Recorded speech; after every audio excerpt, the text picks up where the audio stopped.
Oke, halo semuanya. Hari ini kita akan melanjutkan bahasan TKA yang udah pernah dibahas di pertemuan sebelumnya, yaitu ngelanjutin materi tentang termodinamika ya. Di sini kompetensinya adalah menganalisis perubahan kalor, perubahan energi dalam atau usaha dalam prosesi termodinamika. Batasannya ada di 4 proses termodinamika, hukum termodinamika, dan mesin kalor kayak gitu. Nah, sekarang yang pertama itu kita bahas dulu 4 proses termodinamika ya. Jadi dalam termodinamika itu sendiri ada 4 proses yang bisa kita kerjakan, yang bisa dilakukan.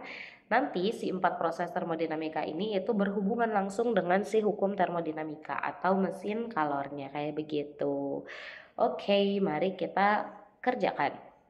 Nah, si 4 proses termodinamika itu dia ada yang disebut dengan isohorik, isobarik, isotermal, dan adiabatik. Mungkin teman-teman udah kebayang gitu ya.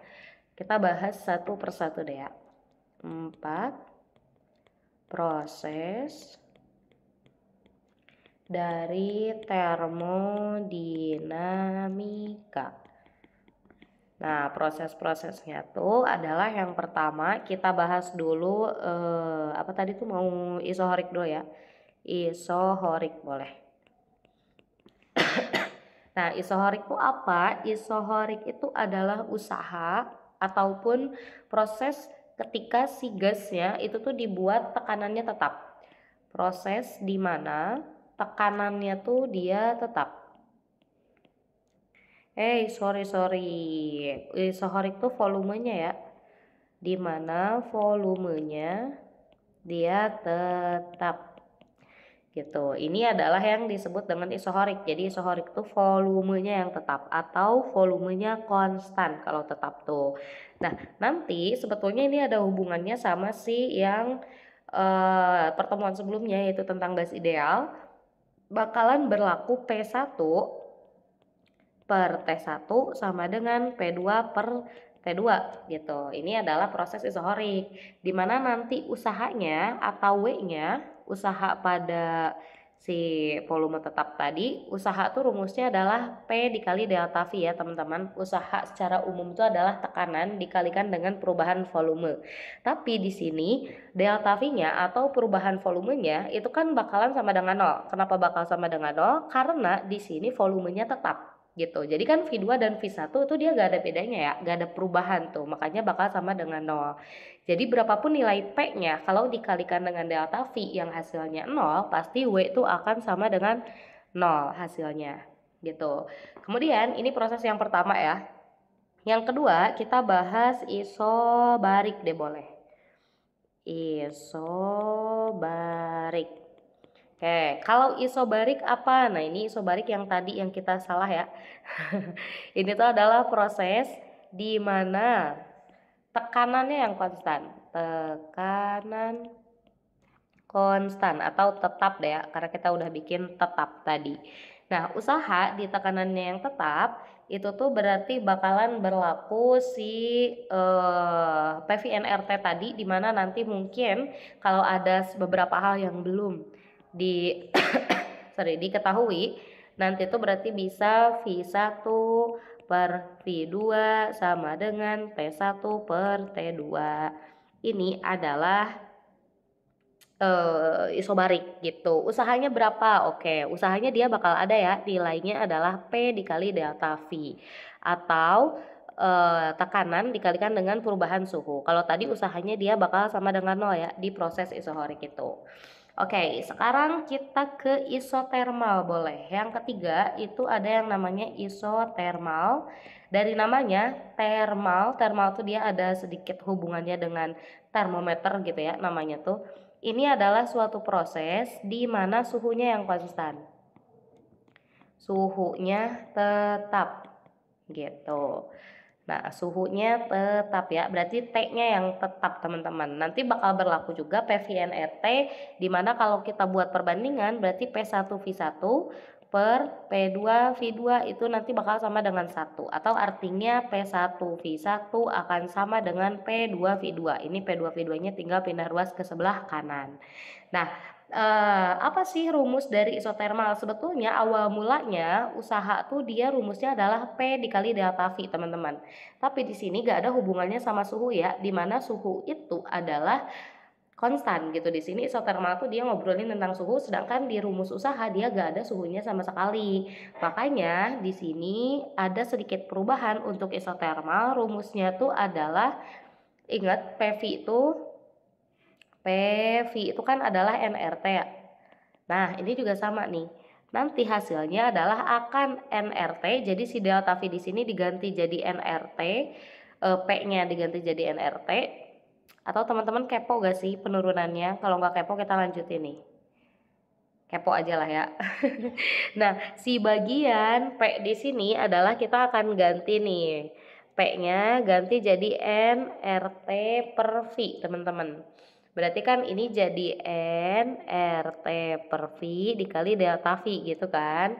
Berarti ini tuh bakalan nRT delta V itu adalah dV ya, sama aja kayak dV. Atau nanti itu bisa diturunkan, diintegralkan. Kalau kedua ruas kita integralin, belah sini kita integralin, berarti nanti jadi nRT hasilnya tuh ln V2 per V1 gitu. Ini adalah untuk usaha isotermal, dimana N itu biasa jumlah mol, R itu adalah tetapan gas ideal, T itu adalah suhu, V2 itu adalah volume yang akhirnya, volume yang kedua, V1 itu adalah volume yang pertama. Oke, satu lagi proses termodinamika yang keempat itu adalah namanya adiabatik.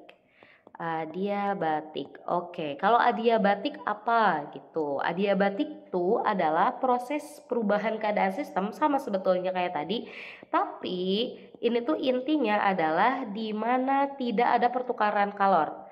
Tidak ada pertukaran kalor. Artinya kalornya tuh tetap pertukaran kalor. Jadi kalornya tuh tetap, semua kalor yang ada di dalam sistemnya itu dilakukan untuk usaha. Nanti tidak ada pertukaran kalor di situ, atau Q-nya nanti bakalan sama dengan 0 ya, tidak ada pertukaran kalor. Nah, sebetulnya pada proses adiabatik ini dia akan berlaku P1V1 gamma pangkat gamma sama dengan P2 V2 pangkat gamma juga. Nanti gamma tuh apa? Gamma tuh adalah apa sih namanya? Dia tuh Laplace ya, konstanta Laplace. Ini tuh T1V1 pangkat gamma juga sama dengan T2V2 pangkat gamma juga gitu. Terus rumus usahanya kayak gimana? Rumus usahanya nanti kita akan bahas ketika kita ngebahas si hukum termodinamika ya. Karena adiabatik tuh dia adalah kasus yang lumayan cukup spesial, asik. Nah, gamma tuh tadi ya, gamma tuh adalah konstanta Laplace. Biasanya konstanta Laplace ini dia suka udah ada diketahui dari soal. Dia soalnya pengennya konstanta Laplace-nya itu berapa. Begitu. Mari kita lanjutkan nih, 4 proses termodinamika berarti beres ya. Sekarang kita akan ke hukum termodinamikanya teman-teman. Hukum termodinamika tuh dia ada 3. Ada hukum 0, hukum 1, sama hukum 2 sebetulnya.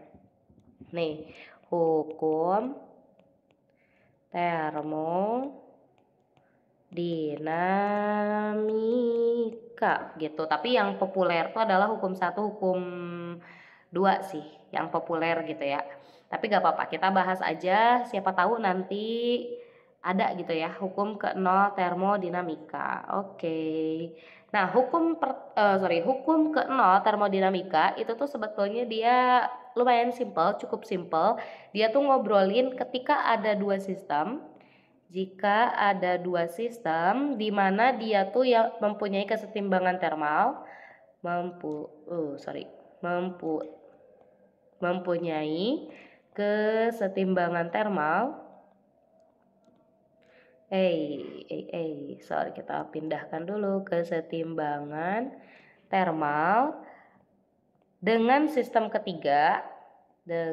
sistem ketiga. Maka ketiganya akan memiliki kesetimbangan termal satu sama lain gitu. Maka ketiganya akan mempunyai kesetimbangan termal satu sama lainnya. Satu sama lain. Contohnya apa? Misalnya apa? Maksudnya apa? Oh, ini hukum ke-0 ya. Hukum ke-0 termodinamika. Contohnya misal ada di sini tuh air gitu ya. Air terus dicampur sama kopi misalnya. Air dan kopi ini dia tuh sama-sama memiliki suhu 30 derajat Celcius. Misal. Nah, air dan kopi ini dia terjadi kesetimbangan termal ya. Mereka berdua ini adalah kesetimbangan termal. Kenapa kesetimbangan termal? Karena suhunya sama. Jadi dikatakan kesetimbangan termal atau termalnya dia dalam keadaan seimbang, dia tuh memiliki suhu yang sama. Terus dimasukkan misalnya ada madu deh ya, misal. Contoh, madu, air, kopi madu ini sama-sama 30 derajat Celcius. Awalnya sistemnya itu air dan kopi doang kan. Terus ada madu 30 derajat Celcius yang mana itu tuh setimbang, kesetimbangan termal, punya kesetimbangan termal. Berarti mereka bertiga ini tuh adalah memiliki kesetimbangan termal satu sama lainnya. Itu adalah hukum nol termodinamika. Jadi ini tuh sebetulnya ada sedikit nyambung ke si asas Black ketika kita bahas kalor ya. Nah, dia bakalan punya si kesetimbangan termal atau suhu yang sama ketika ada dua sistem yang digabungkan. Itu tuh pasti gitu secara idealnya ya. Ingat kalau fisika tuh kita ngobrolin hal-hal yang ideal aja gitu. Meskipun pada kenyataannya masih tetap ada beberapa hal yang tidak sesuai dengan si teorema-teorema itu. Seperti itu. Oke, ini hukum nol termodinamika nih. Yang kedua ada hukum ke-1 termodinamika. Hukum 1 termodinamika. Hukum ke-1 termodinamika itu tuh ngobrolin apa? Dia tuh ngobrolin hubungan antara kalor, usaha, dan energi dalam. Dia tuh bunyinya kayak gini ya. Jika ada sejumlah kalor, Q diberikan pada sistem. Ingat yang jadi sistem itu adalah yang lagi kita tinjau ya. Misalnya kita lagi ninjau sistem campuran air dan kopi misal. Berarti itu adalah sistemnya. Kalor yang digunakan gitu ya. Kalor digunakan sebagian oleh sistem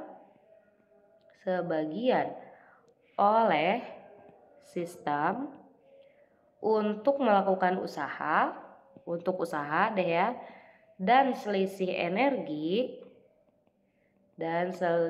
energi atau Q dikurangi dengan W itu akan sama dengan perubahan energi dalam dari suatu sistem. Apa sih maksudnya gitu ya, ini ribet banget. Nah intinya adalah ketika kalau ada usaha yang diberikan kepada si sistem ya, itu tuh adalah akan sama dengan Q dikurangi dengan W atau Q dikurangi delta U, atau perubahan atau kalor gitu ya, biar lebih jelasnya itu tuh bakal sama dengan delta U ditambah dengan W teman-teman. Nah, jadi kalor itu kan energi panas ya. Kalor itu energi panas adalah campuran dari delta U. Delta U itu adalah perubahan energi dalam. Jadi di suatu gas tuh dia pasti ada perubahan energi dalamnya. Di mana si delta U itu rumusnya adalah 3/2 NR delta T. Gitu, perubahan energi dalam. Terus Q itu adalah MC delta T. Biasanya adalah perubahan suhu aja gitu yang digunakannya. Nah, tapi Q, delta U, dan W ini dia tuh ada tandanya masing-masing. Jadi bisa positif dan bisa negatif meskipun mereka bukan vektor ya. Tapi ini tuh untuk menunjukkan apakah mereka tuh melakukan usaha atau diberikan usaha atau melepas kalor, menerima kalor gitu. Itu tuh ada tanda-tandanya. Kita misal dari delta U dulu ya. Delta U tuh dia bisa positif. Delta U bakal positif kalau sistemnya dia mengalami kenaikan suhu atau gak usah pakai sistem ya biar gak terlalu panjang. Dia tuh akan positif ketika ada kenaikan suhu, atau selain kenaikan suhu itu tuh sistem mendapat energi dalam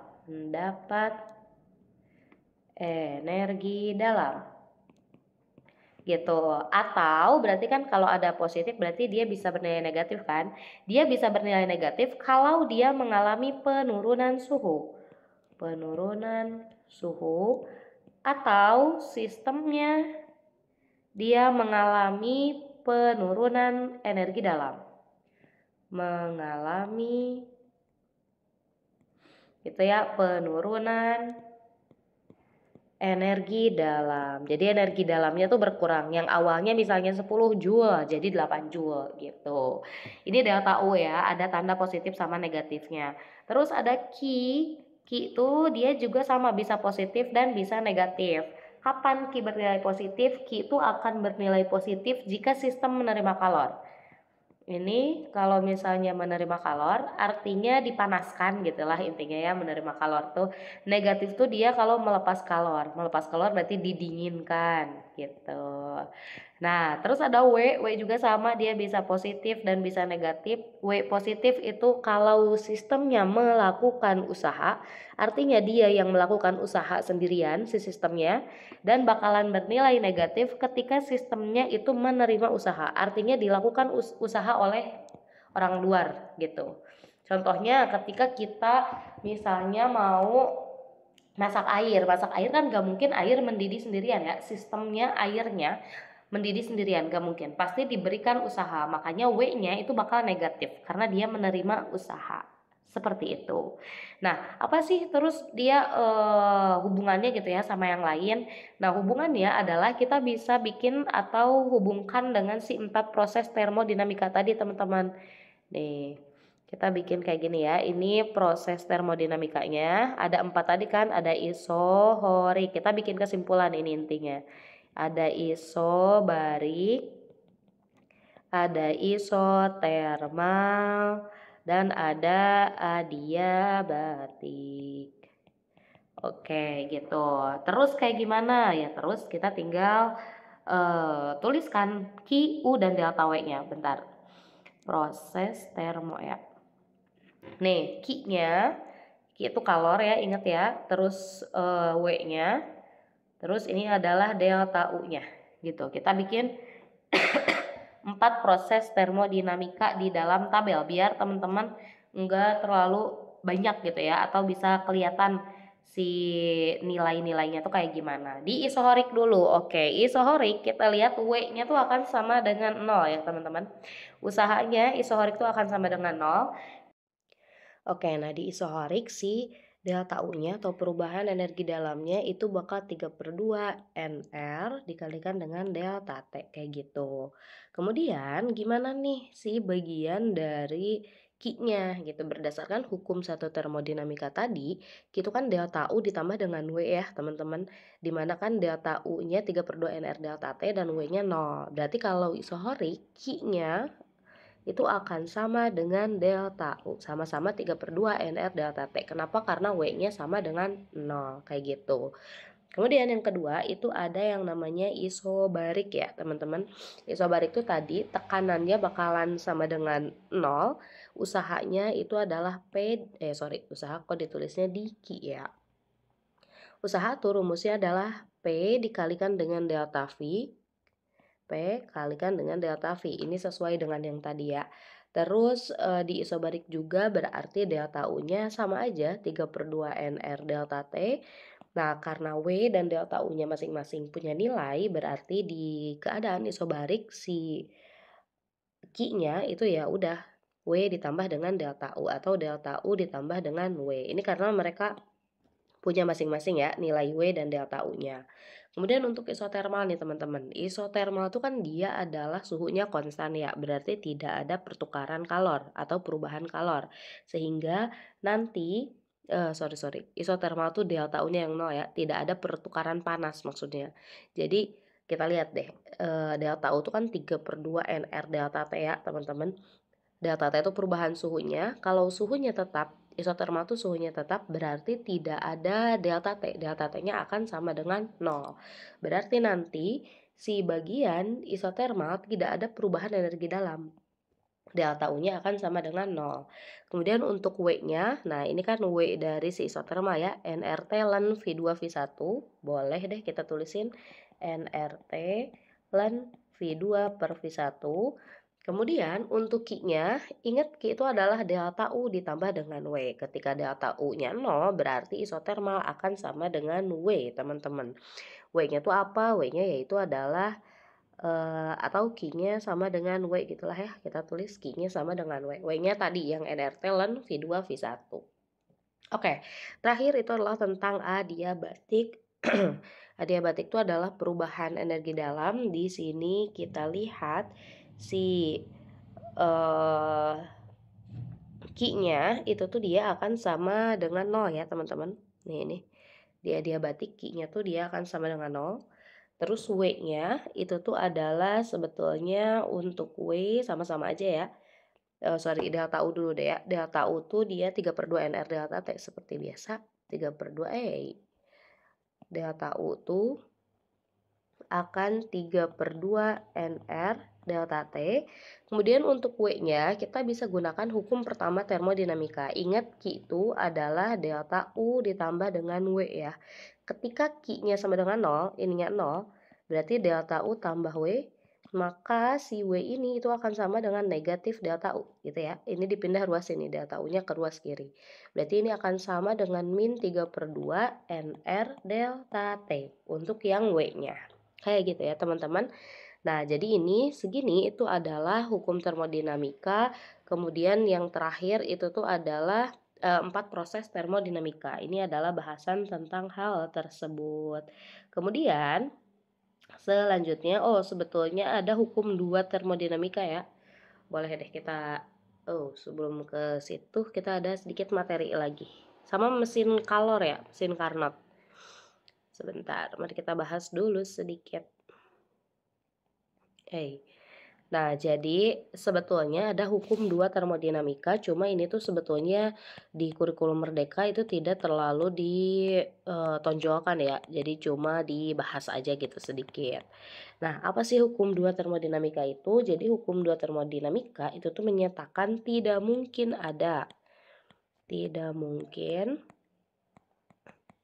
ada suatu sistem, suatu sistem yang dapat merubah seluruh kalor yang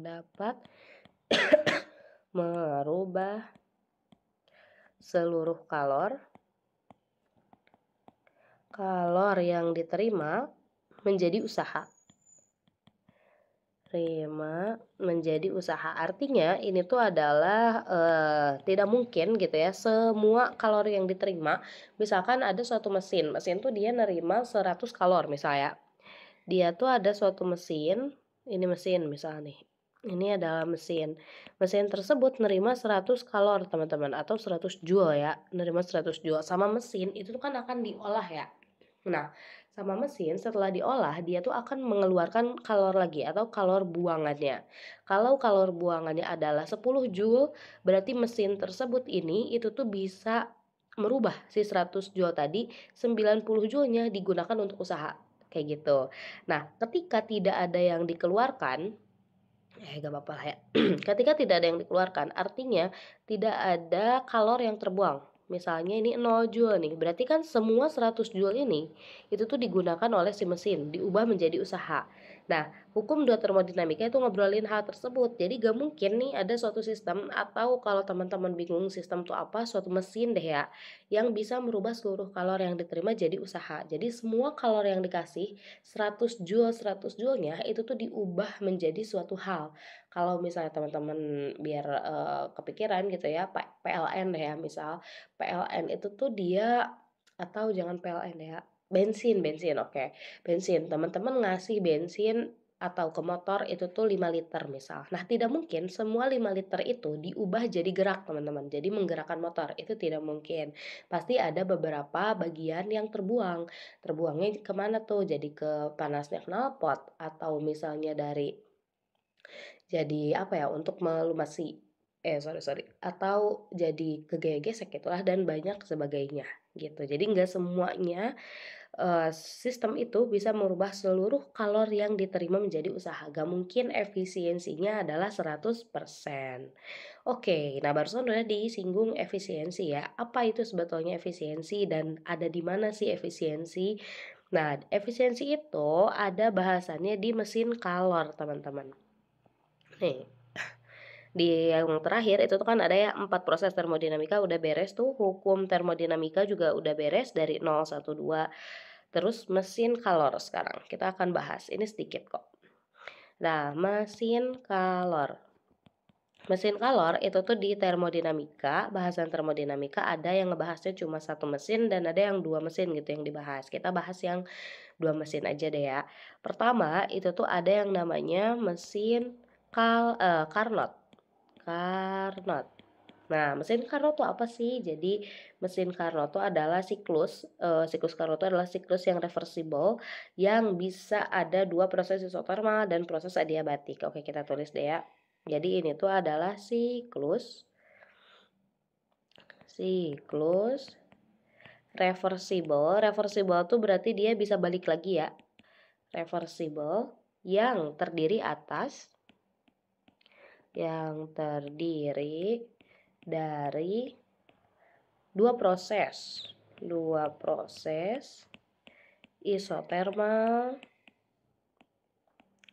dan adiabatik gitu. Nah, buat apa sih si mesin Carnot? Jadi si mesin Carnot tuh adalah mesin yang bisa mengubah kalor menjadi usaha.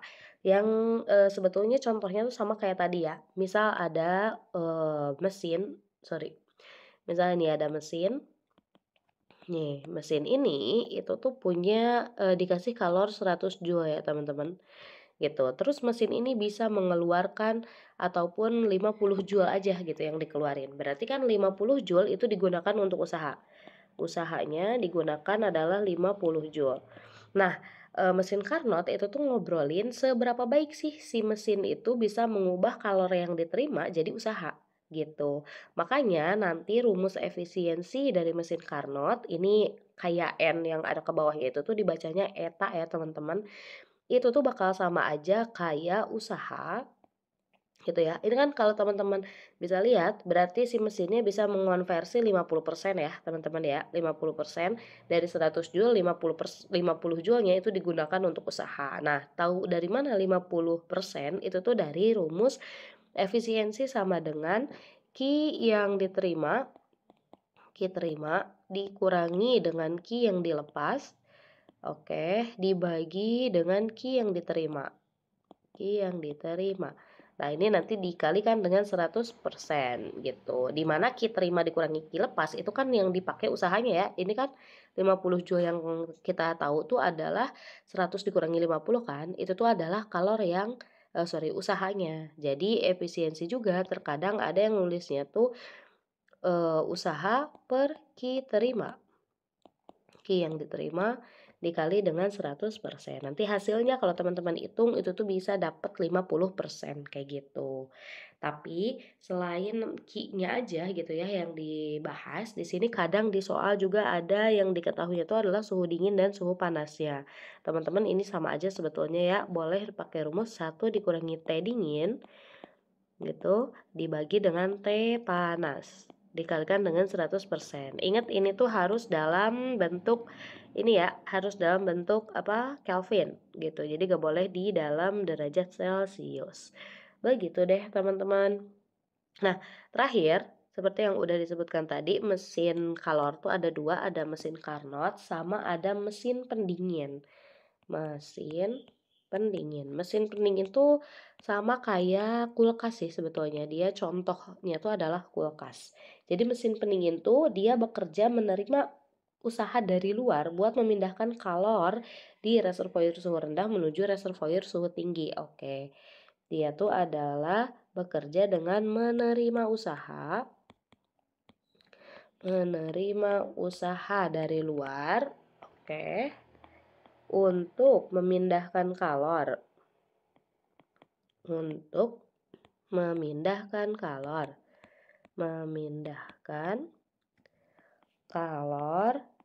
dari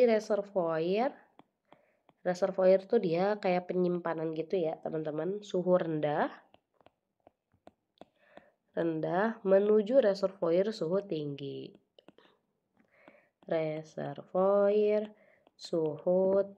Jadi kayak kulkas kan ya. Kulkas tuh dia tuh kan sebetulnya ada reservoir suhu rendah gitu. Di dalam kulkas tuh adalah reservoir suhu rendah. Nah, di dalam kulkas yang reservoir suhu rendah tadi itu tuh dia menerima usaha dari luar ya. Ya ini kok dari luar teman-teman. Dari luar yang akan membuat si kalor dari reservoir suhu rendah yang dingin tadi itu tuh menuju reservoir suhu tinggi. Makanya di dalam kulkas itu tuh ada yang panasnya. Ada mesin yang panas kan. Nah, itu tuh adalah reservoir suhu tingginya. Jadi si panas yang di dalam kulkasnya tuh ditarik tuh ya atau dipindahkan keluar atau ke sebuah mesin yang suhunya tinggi tadi kayak gitu. Nah, apa sih ini kalau misalnya di mesin Carnot tadi ada efisiensi, kalau di sini ada KP teman-teman. KP itu adalah koefisien performansi. Koefisien performansi itu buat apa? Yaitu tuh adalah seberapa baik sih si mesinnya tuh dia memindahkan kalornya tadi. Rumusnya apa? Rumusnya tuh adalah sorry bentar. Rumusnya tuh adalah Q lepas gitu ya, biar nggak Q2 Q1 karena Q2 Q1 tuh pastinya kadang ada yang apa ya, ada yang lupa gitu Q2 Q1 tuh apa. Nah, jadi rumusnya itu adalah Q lepas dibagi dengan usaha atau W-nya. Atau Q lepas gitu ya. Nah, ingat usaha tuh tadi apa? Usaha tuh adalah Q yang diterima gitu dikurangi dengan Q lepas. Ini tuh sebetulnya rumusnya sama-sama aja kayak efisiensi ya. Yang ngebedain tadi adalah efisiensi itu adalah W dibagi Q terima, kalau sekarang adalah Q lepas dibagi dengan W. Jadi dibalikin aja. Kenapa di sini lepas yang dipertaruhkan, yang dipertaruhkan atau lepas yang apa ya, yang dibicarakan gitu ya, bukan si terima, karena kan ini yang dilepas ya.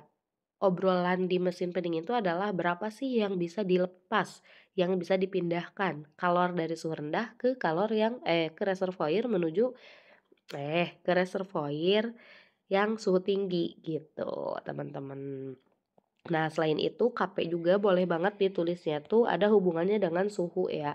Jadi si suhu rendah kita dibagi dengan suhu tinggi per suhu rendah. Ini juga boleh, suhu tinggi per suhu rendah. Jadi tadi itu kalau di mesin Carnot itu kan suhu dingin ya dibagi dengan suhu yang panas. Kalau ini suhu rendah dibagi suhu tinggi dikurangi suhu rendah. Atau suhu rendah tuh dia suhu dingin ya. Oke deh kita tulisnya ini suhu dingin, ini suhu panas nih biar enggak bingung. Ini berarti suhu dingin dibagi suhu panas dikurangi dengan suhu dingin gitu. Ini adalah koefisien performansi atau sebetulnya sama-sama aja kayak efisiensi ya, cuma di sini nanti tidak dalam bentuk persen teman-teman. Oke, mari kita lanjutkan ke contoh soal yang akan kita bahas hari ini, yaitu tentang termodinamika ya. Ya, kita nomor 1 nih. Ada suatu gas terdapat dalam suatu tabung yang ditutup piston, dipanaskan hingga mengalami kenaikan suhu. Kenaikan suhu ini berarti delta T ya, teman-teman. Sama dengan 100 derajat Celcius. Tekanan dipertahankan pada 1,5 dikali 10 pangkat 5 Pascal. Jika volume awal V1 adalah 0,3 meter kubik dan suhu awal adalah 27 derajat Celcius. 27 derajat Celcius itu kalau diubah ke Kelvin ditambah 273 jadi 300 Kelvin.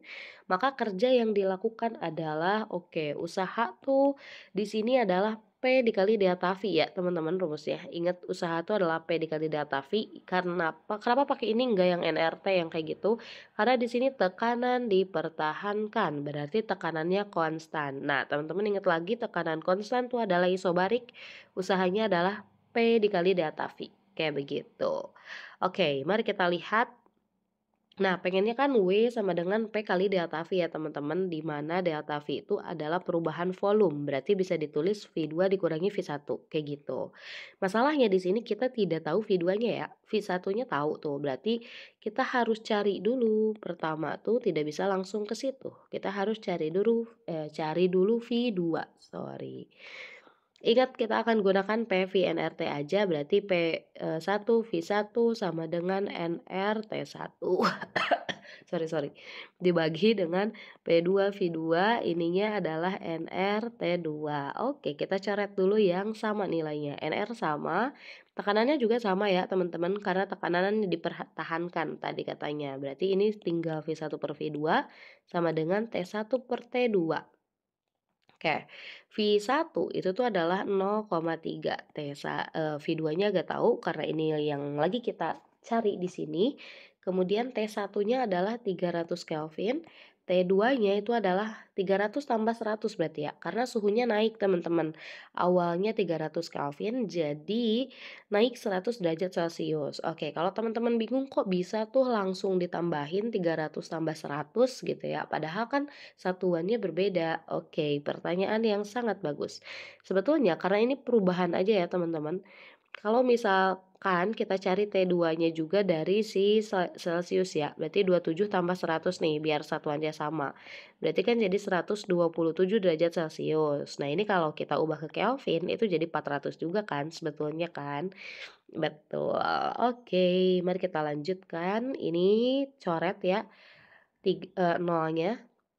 Berarti ini 0,3 per V2 sama dengan 3 per 4. 3 sama 0,3 juga bisa dicoret. 0,3 bagi 3 adalah 0,1 berarti. Ini sisanya berarti 0,1 per V2 sama dengan 1 per 4. Ini tinggal kali silang. Berarti 4 kali 0,1 sama dengan V2. Berarti V2-nya adalah 0,4 meter kubik. Begitu ya teman-teman. Ketika volume 2 udah kita cari, berarti yang kedua kita bisa cari usahanya sekarang, cari W-nya. W itu ingat adalah P dikalikan dengan delta V. Delta itu apa? Delta itu adalah perubahan volume, berarti boleh ditulis V2 per V2 dikurangi V1. P-nya adalah 1,5 kali 10 pangkat 5, V2-nya adalah 0,4, V1-nya adalah 0,3. Ini muat gak ya? Oke, kita paksakan aja. Kita kerjain yang di dalam kurung dulu, berarti 1,5 kali 10 pangkat 5, 0,4 dikurangi 0,3 itu adalah 0,1 ya. Atau 0,1 itu sama aja kayak 10 pangkat negatif 1 ya teman-teman.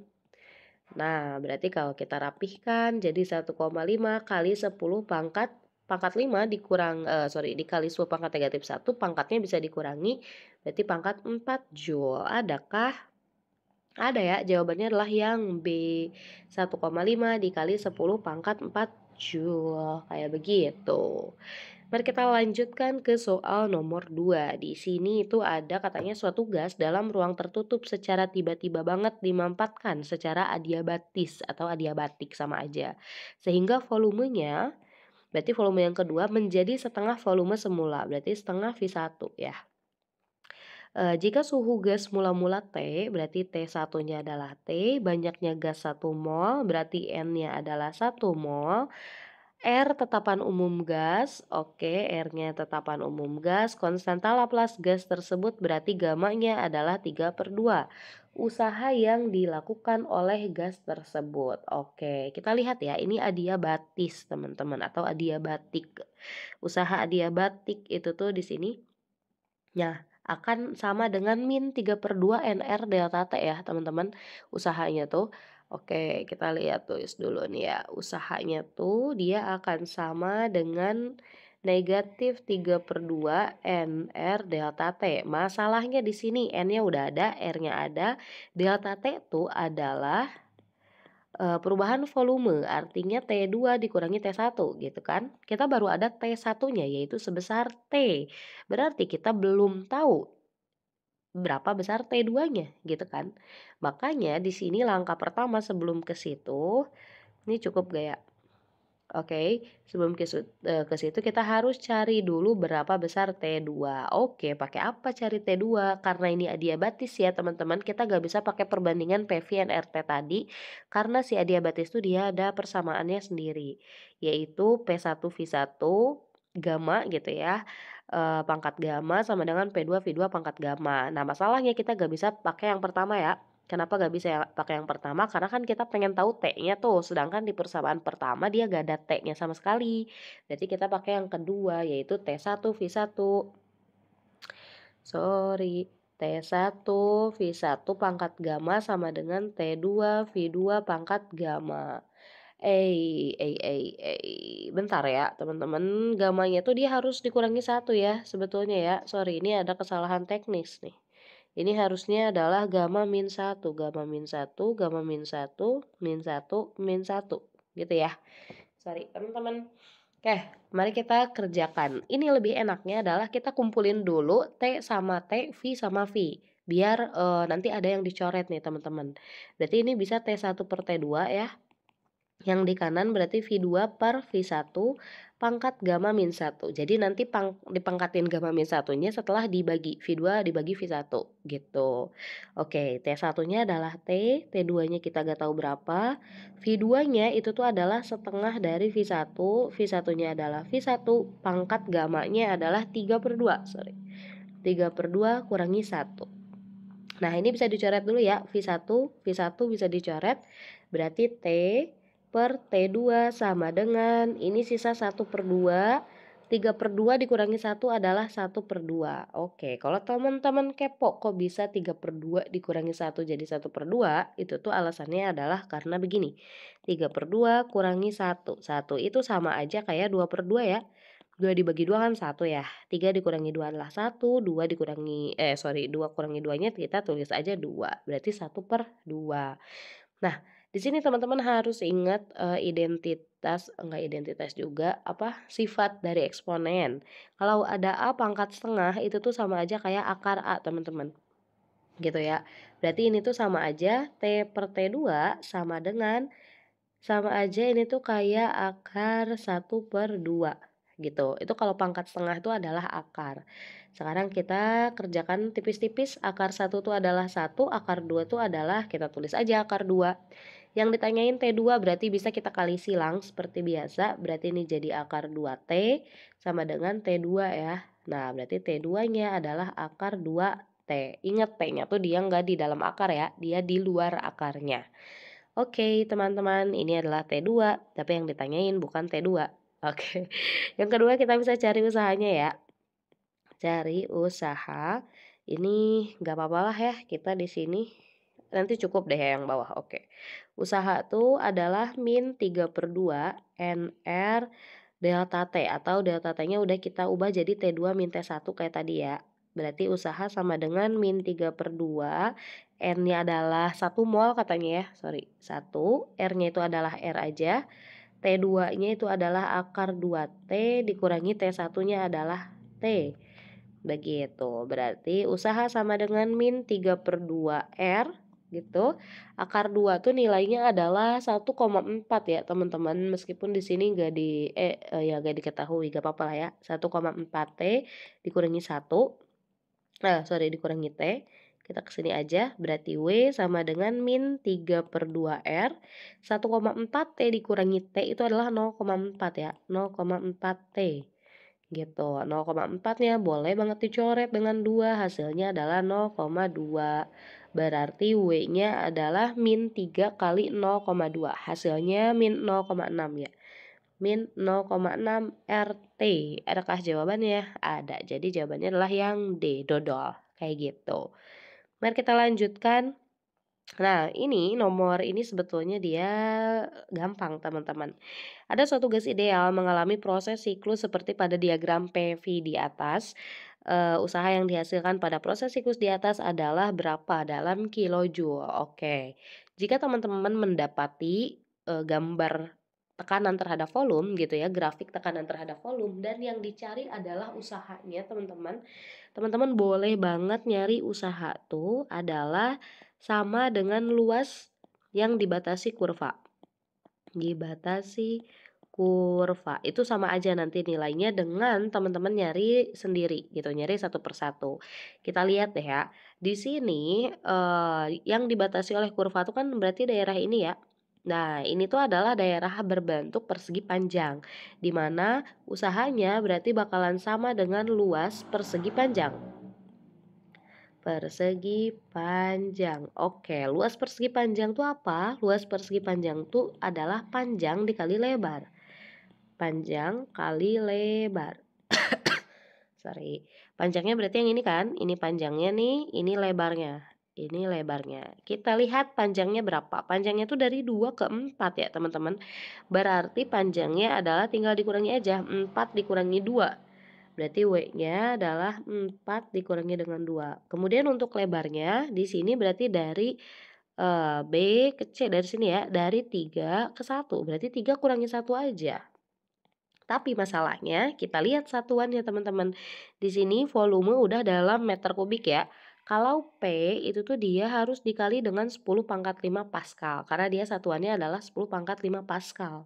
Berarti ini nanti dikali 10 pangkat 5 gitu. Tinggal kita kerjain. 4 kurangi 2 adalah 2. 3 kurangi 1 adalah 2. Kali 10 pangkat 5.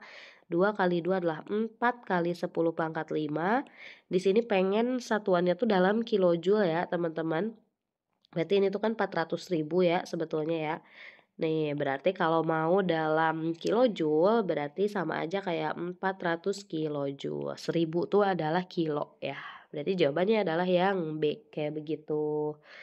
Oke, mari kita lanjutkan ya. Nomor selanjutnya. Ada suatu gas di sini menyerap kalor katanya. Oke, teman-teman harus ingat ya. Kalau kalor diserap berarti Q-nya positif, 1600 Joule dari lingkungannya. Pada saat yang sama, usaha sebesar 2000 Joule dilakukan kepada gas. Oke, berarti usahanya berasal dari luar. Kalau usahanya berasal dari luar, bukan dari dalam sistem itu sendiri, berarti usaha bernilai negatif. 2000 Joule. Oke, perubahan energi dalamnya itu adalah berapa? Ingat rumus dari hukum kedua, hukum pertama termodinamika, Q itu adalah W ditambah dengan delta U. Berarti kalau mau tahu delta U itu adalah Q dikurangi dengan W. Gitu. Ini template-nya ya teman-teman. Positif negatif itu tergantung si ininya, si jawaban si yang diketahui dari soal. Q-nya itu adalah 1600 dikurangi dengan W. W-nya adalah negatif 2000 ya. Berarti ini jadi 1600 negatif sama negatif jadi positif 2000. 1600 ditambah 2000 adalah positif berarti 3600 Joule. Jawabannya adalah yang E. Kayak begitu. Mari kita lanjutkan ke yang selanjutnya. Ini nomor berapa ya? Kita sampai tidak tahu ini nomor berapa nih. Oke, kita lihat nih ya, ada gas ideal monoatomik mengalami siklus seperti ditunjukkan pada diagram PV. Suhu pada keadaan A berarti TA adalah 300 Kelvin, maka jumlah kalor yang diserap oleh gas pada seluruh proses adalah berapa? Jadi yang ditanyain itu adalah jumlah kalor yang diserap. Oke, di sini untuk mengetahui berapa jumlah kalor yang diserap, itu berarti yang ditanyain Q-nya ya teman-teman.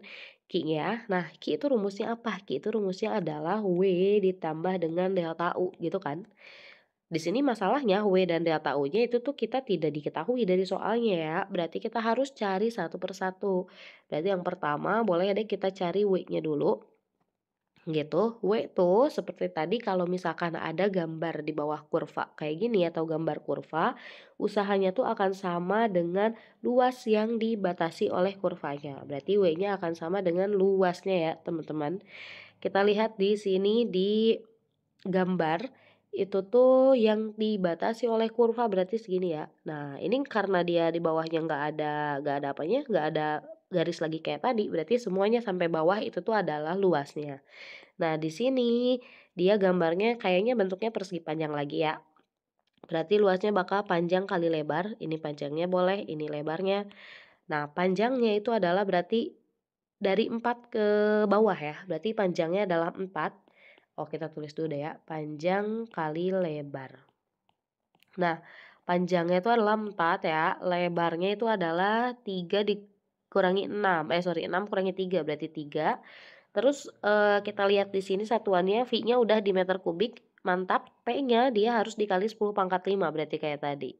Nah, 4 kali 3 itu adalah 12 kali 10 pangkat 5 Pascal, Joule. Iya Joule ya, sorry Joule. Oke, W-nya udah, berarti yang kedua kita cari delta U-nya. Cari delta U. Delta U tuh rumusnya adalah seperti tadi ya, yaitu 3/2 NR delta T. delta U sama dengan 3/2 NR delta T. Masalahnya di sini kita hanya tahu TA ya teman-teman. Kita tidak tahu apa T akhirnya gitu, suhu akhirnya tuh berapa. Tapi teman-teman di sini sebetulnya kan di sini kalau lihat panahnya ya, ini A nih ya, terus ini C. Berarti perubahannya tuh dari A ke B terus ke C gitu ya. Atau teman-teman ini bisa ingat kalau misalnya PV itu kan sama kayak NRT ya, gitu ya. PV itu adalah NRT. Nah, ini adalah NRT, NR delta T. Ini adalah NRT. Berarti NRT di sana bisa kita ubah jadi PV, teman-teman. Masalahnya di sini berarti kita harus lihat yang berubah tuh dari A ke C apanya? Tekanannya atau volumenya? Yang berubah tuh kan volumenya ya. Volume A itu tuh adalah 3 kali 10 pangkat P kali delta V ya udah ya gak usah dicari itu yang berubahnya siapa, sorry. Berarti 3 delta U ini boleh banget diubah jadi 3/2. Tapi kan ini semuanya berubah ya. Apanya? Tekanannya juga berubah ya. Boleh berarti ditulis delta delta PV gitu. Karena P dan V-nya dia berubah. Berarti delta U sama dengan 3/2. Lihat nih, PV. Berarti yang akhir dulu PC VC dikurangi dengan PA VA. Berarti gitu ya, karena akhir dikurangi awal ya. Berarti akhirnya adalah di titik C, awalnya adalah di titik A. Berarti nanti delta U sama dengan 3/2. Terus di sini NR-nya gak usah berarti ya, karena kan kita udah ubah jadi P sama V. Di sini PC-nya tekanan di C, berarti di sini ya tekanan di C. Tekanannya adalah berarti 4 ini ya, 4 kali 10 pangkat 5.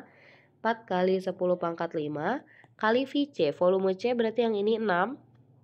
Oke, dikurangi dengan yang A-nya. A-nya dia tuh tekanannya adalah 2 kali 10 pangkat 5. Berarti dikurangi 2 kali 10 pangkat 5 dikali dengan si volumenya adalah 3. Dikali 3. Oke, kita kerjakan delta U sama dengan 3/2. 4 kali 6 adalah 24 kali 10 pangkat 5. Dikurangi 2 kali 5 adalah 6 kali 10 pangkat 5. Oke, berarti delta U sama dengan 3/2. 24 dikurangi dengan 6. Bentar, 24 dikurangi 6, 18 ya, sorry. 18 kali 10 pangkat 5. Ini boleh banget dicoret, 18 dibagi 2 itu adalah 9. Delta U berarti 3 kali 9, 27 ya, kali 10 pangkat 5 Joule. Nah, sekarang yang terakhir kita bisa cari Q-nya ya, karena yang ditanyain di sini adalah Q-nya, kalor yang diserapnya. Q itu adalah delta U ditambah dengan W, di mana delta U-nya adalah 27 kali 10 pangkat 5. Ditambah W-nya adalah 12 kali 10 pangkat 5. Ini boleh aja dijumlahin berarti ya. 27 ditambah 12. Berarti 39 kali 10 pangkat 5 Joule. Ini tuh. Yang ditanyain itu adalah berapa usahanya. Kalornya. Tapi pengen dalam kilokalori ya teman-teman. Oke, berarti kita lihat dulu nih. Delta U itu adalah 39 kali 10 pangkat 5 berarti 390.000 ya. Itu udah 3.900.000 joule. Kalau kilojoule berarti 3.900 kilojoule. Nah, ini 1 joule itu adalah 0,24. Berarti ini tinggal dikaliin ya. Ini dari soal ada ya, teman-teman. Berarti 3.900 dikaliin dengan 0,24. Nanti hasilnya ini udah dalam kilokalori seperti yang udah diinginkan di soal. 3.900 dikali 0,24 itu tuh adalah bakal 936 ya. Bentar, 3.900 kali 0,24.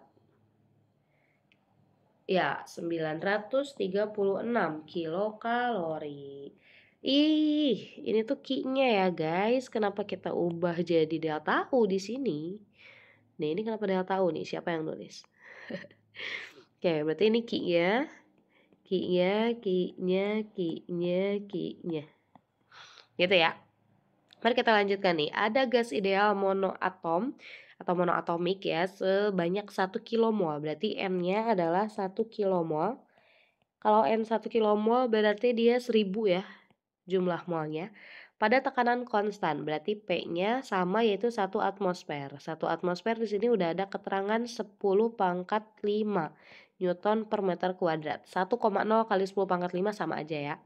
Dipanaskan dari suhu awal 27 derajat Celcius, berarti dia tuh kalau 27 27 tambah 127 27 tambah 127. Iya kah? Bentar teman-teman, bisa bingung. 27 tuh 273 ditambah 273 berarti 300 ya, 300 Kelvin ke 127 loh. Ini ngebaca 127 itu jadi bingung deh. Berarti suhu akhirnya adalah 400 Kelvin. Perubahan tenaga dalam berarti delta U akibat pemanasan gas tadi itu adalah berapa? Oke. Nah, di sini untuk nyari delta U berapa ya delta U tuh tinggal 3/2 NR delta T kayak teman-teman. Oke, delta T-nya udah ada di sini perubahan suhunya. Berarti 3/2 NR, delta T-nya tinggal T2 kurangi T1, di mana N-nya itu tadi udah ada tuh, yaitu 1 kilomol, berarti 1000. R-nya tuh adalah, meskipun tidak diketahui dari soal, sebetulnya N tuh 8,314 atau 8,314 udah. T2-nya tuh adalah 400, T1-nya adalah 300. Oke.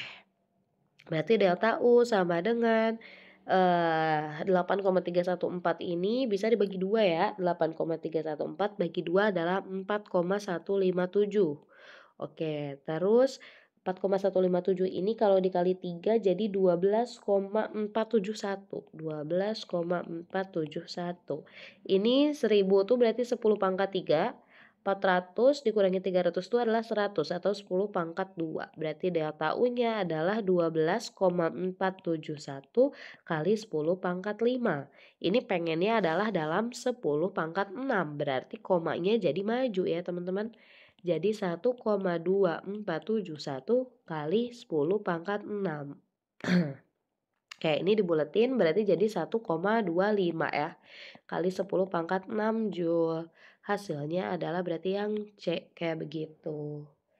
Mari kita lanjutkan. Oke, ini ada 3 nomor lagi nih. Ada 1 mol gas ideal menempati suatu silinder pengisap tanpa gesekan. Mula-mula itu tuh katanya punya tekanan P, berarti P1-nya adalah P, gas tersebut kemudian dipanaskan pada tekanannya konstan, berarti kondisi 1 sama kondisi 2 sama ya tekanannya ya. Sehingga volumenya menjadi 4 kali lipat, berarti V2-nya 4 kali V1. Bila R adalah tetapan gas universal, R-nya berarti adalah R, maka besarnya usaha yang dilakukan gas untuk menaikkan volumenya tadi. Usahanya berapa? Oke, sebetulnya kalau usaha ya teman-teman ya itu adalah P dikali delta V aja ya. W itu akan sama dengan P kali delta V gitu. Tapi ini ada R-nya ya. Bentar-bentar. Kita lihat dulu. Di sini ada R-nya. Ya gak apa-apa lah ya. Berarti P V2 delta V itu berarti V2 kurangi V1. P-nya adalah P ya, tekanannya konstan. V2-nya adalah 4V1 dikurangi V1 berarti oke, berarti P dikali 4V1 dikurangi V1 berarti 3V1, berarti W-nya adalah 3PV1. Oke, jawabannya gak ada. Tapi ingat kalau PV adalah nRT, berarti 3PV1 ini itu tuh teman-teman boleh ubah jadi 3PV-nya tuh jadi nRT gitu. M-nya jumlah molnya ada 1 mol. Oke, sorry teman-teman. Ini ada 1 mol nih. Berarti N-nya sama dengan 1 ya. Berarti W sama dengan 3RT. Begitu. Jadi jawabannya adalah yang E. Gitu ya. Oke, lanjutkan. Ada sebuah mesin Carnot bekerja pada suhu antara 800 dan 450. Berarti itu suhu panasnya adalah 800 Kelvin. Kita tulis TP. Suhu dinginnya adalah 450 Kelvin. Kenapa bisa tahu suhu panas 800, suhu dingin 450? Itu karena 800 lebih besar ya. Kalau lebih besar berarti ya dia lebih panas gitu. Ya, terus serta membuang energi. Berarti ini Q yang dilepas. adalah 1 kilojoule, berarti 1000 joule. Setiap siklusnya, usaha mesin setiap siklusnya adalah berapa? Oke, sebetulnya ini bisa, 1 kali jalan ya teman-teman. Ingat kalau efisiensi itu adalah bisa 1 kurangi T dingin, dikurangi dengan T panas, dikali 100%, gitu kan. Atau si efisiensi itu bisa juga dari W dibagi dengan Q serap. Q serap kali 100%, ya kan? Nih, mari kita lihat deh ke sini. Efisiensi mesin efisiensi mesin W per Q terima ya, bukan ya Q terima tuh Q yang diserap. Q serap iya, oke. Nih, masalahnya di sini adanya adalah Q lepas gitu kan, atau si W ini jangan dulu ditulis W deh ya. Jadi kita tulis dulu, kita tetap harus cari dulu berarti yang diserapnya berapa. Ini berarti kita tulis dulu Q lepas Q serap dikurangi Q lepas, sorry. Sip, ini Q serap atau QS lah ya dikurangi Q lepas, gitu. Q lepas, berarti kita harus cari dulu berapa Q lepasnya. Nah ini karena sama-sama efisiensi ya, ini tuh adalah mesin yang sama juga, berarti boleh teman-teman gunakan efisiensi ya sama dengan efisiensi. Efisiensi yang kiri bisa ditulis 1 min T dingin per T panas dikali 100%. Yang kedua juga bisa ditulis 1 dikurangi dengan Q lepas. Q lepas dibagi dengan Q serap kali 100%. Nah, ini juga boleh banget ditulis kayak gini. Gitu kan? Coret deh 100%, 100%. Satunya juga boleh dicoret nih karena ada di kedua ruas. Berarti kan ini sama aja kayak min T dingin per T panas sama dengan min Q lepas gitu dibagi dengan Q serap.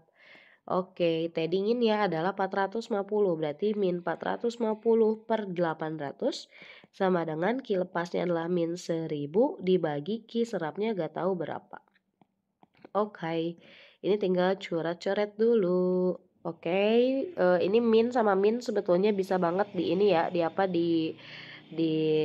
cancel satu sama lain gitu ya, min sama minnya. Terus 45 dibagi 5 adalah 9, 80 dibagi 5 adalah 16 ya. Berarti 9 per 16 kali 1000 per ini tuh adalah Q serap.